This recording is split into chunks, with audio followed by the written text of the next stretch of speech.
काढली ना आदित्य भाऊनं तलवार मारतोच म्हणे आता सुहास शिटले. आणि काय विषय दाखवतो ना तुम्हाला. अब काय म्हणतो बोटतो कशा तुम्ही. जय शिवराय मिनी ब्लॉग मध्ये तुमचं स्वागत आहे. आणि आलो ना अचलपूरमध्ये. आज होती नागपंचमीची यात्रा. आणि गेल्या मग घोड्यानं गेलं ना आमचं स्वागत. आदित्य शेत म्हणे हे पाहिजे म्हणे मला आता. आणि घेतोच म्हणे मी. आणि मग काय विषय दोघांना काढले आणि चालू एकामेकाला मारणं. आणि निघालती ना नागदेवताची पालखी. हे मेन पालखी हो ना भाऊ. भेटले ना आपले प्रेमाचे माणसं.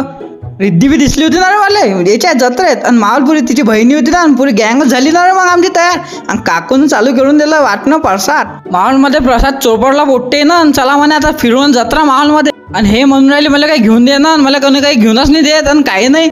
मग हे घेतले ना आम्ही मावलमध्ये खाडमुळे. सुहास स्टेजचं चालू ना इकडे तिकडे हात मारणं. आणि त्याचं पाहून काय म्हटलं चला मी बी करून पाहतो ना. मग मी बी हात मारणं चालू करून देतो. तर निघालती ना पालखी नागदेवताची. लोक बम नाचून राहिले. मग माय म्हणून राहिलो ना. मी लपकतो काय मी तर गेलो मग नाचाले. बम नाचलो ना नाही म्हणेपर्यंत.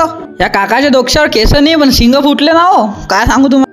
अरे बलून का माल दिसून राहिले ना. मला बी घ्यायचे होते. मी पण घेऊन घेतलं ना मग एक मालमध्ये. माल चमकी सुहास शेठ म्हणे मला इथं बसायचं आहे रे बा. मग बसू देता की नाही. आणि काका म्हणे नाही रे छोट्या बोट्याचा दे. तुम्ही मोठे आहे ना. आम्ही लय भांडलो ना काका बसू द्या ना. नागपंचमीच्या यात्रेमध्ये नाग भेटला आम्हाला. मग नागाला घेऊन आम्ही म्हटलं बाप रे बाप खतरनाक ना. टाकला ना गळ्यामध्ये एकदम. सुहास शेठने घेतला टाकून. जातो म्हणे मी घरी असा. म्हटलं चावला फावला की गचकतोस तू. गचकाऱ्या पाहिले खाऊन घे म्हटलं कुल्फी एकदम चोरपली ना. मग तिघायने कुल्फी. सुहास शेठने घेतली ना मग रंगीबिरंगी छत्री. आणि पाऊस लय म्हणे. आता पाऊसच नाही लागत म्हणते मला.